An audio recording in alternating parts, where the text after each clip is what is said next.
Good afternoon, everybody. Lesson 1-3, which obviously we're putting in with topic 12. More work with irrational numbers, square roots, because we really want you to understand these and have this information. Even more than we're going to use in Pythagorean theorem, you should know what these numbers do. And I love this particular lesson because it's a very practical way to look at irrational numbers. Okay. You know that I am fine with calculators. I think they're a great tool, but calculators are only as smart as how we push the buttons. And you still need to have a general sense of the value of a number in order to check for reasonableness in your answers. That's what this lesson is going to do. Okay. So we are going to be approximating. Now, estimating and approximating are interesting in school because often there could be a range of answers. But it's still a range. It's not you can pick any answer you want in the whole wide world. And I want you to be able to justify your answers, and we will be practicing with that as well.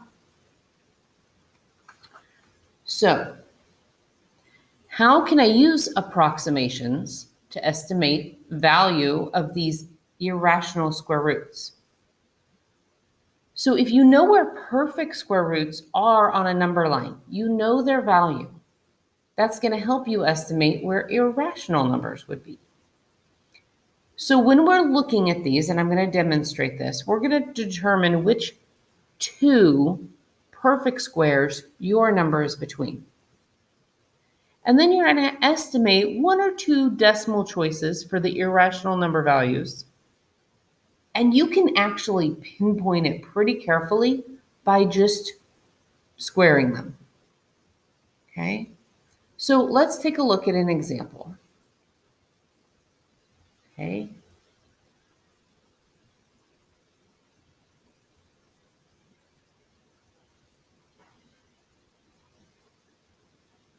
And I'm not sure why we have the square root of 8 here. Oh, so we find two perfect squares that are before or after the square root of 8. Okay? So the square root of 8 would look like this. And it's irrational. Okay? Because we know that 8 equals 2 times 4. But it's not a perfect square.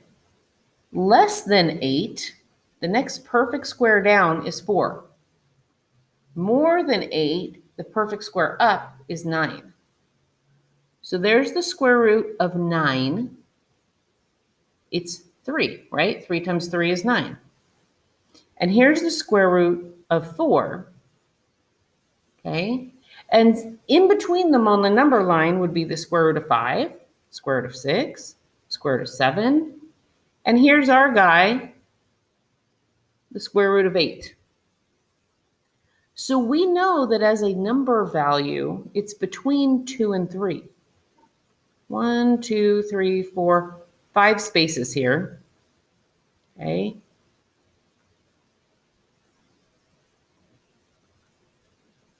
So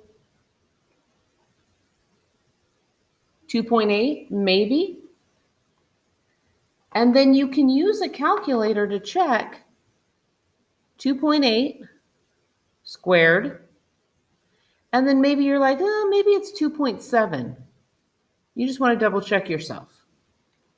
So you can then use a tool to type in 2.8 times 2.8, or you could use an exponent button. Okay, and that's about 7.84.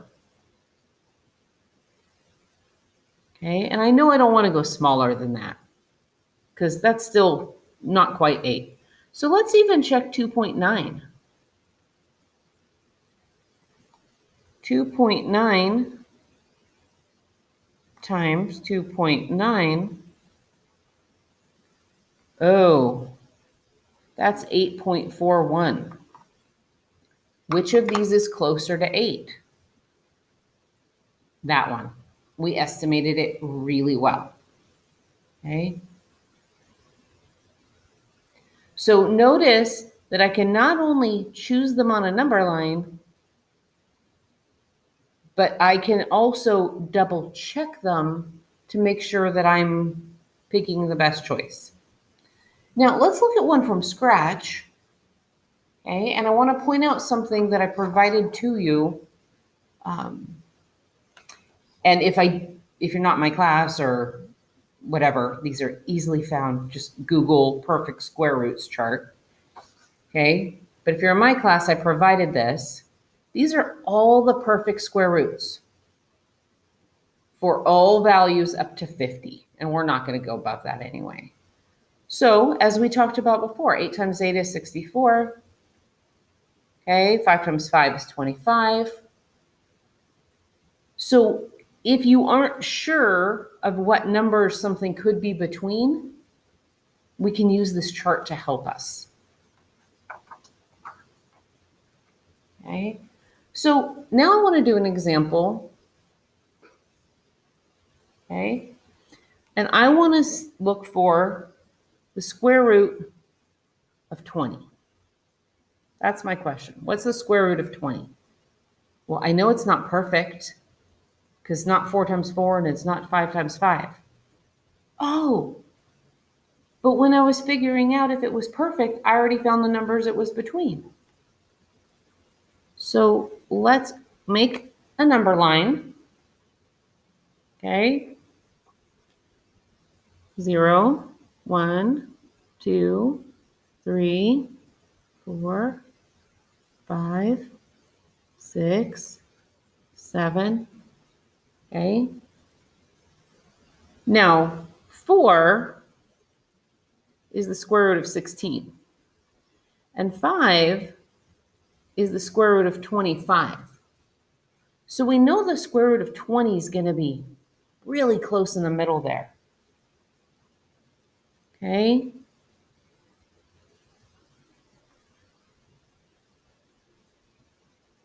So I could even say that it's 4.5 or 4.6.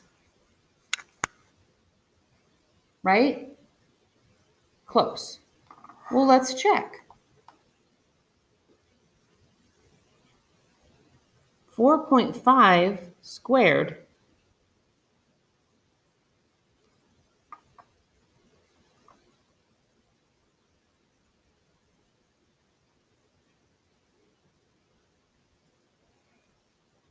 I don't think we're going to get any closer. That's crazy close. You could try 4.4. Sorry about the bell.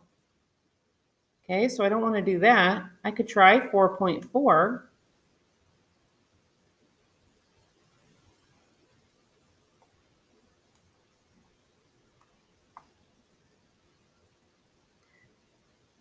About 19.36. This one is still closer. Okay, so what we're going to be doing today is just approximating, estimating, okay? And be sure that you are using this tool if it helps you. Also, feel free to use that tool if it helps you. But what we want to understand is that the value of the square root of 20 has to be between 4 and 5 because it's between the square root of 16 and the square root of 25.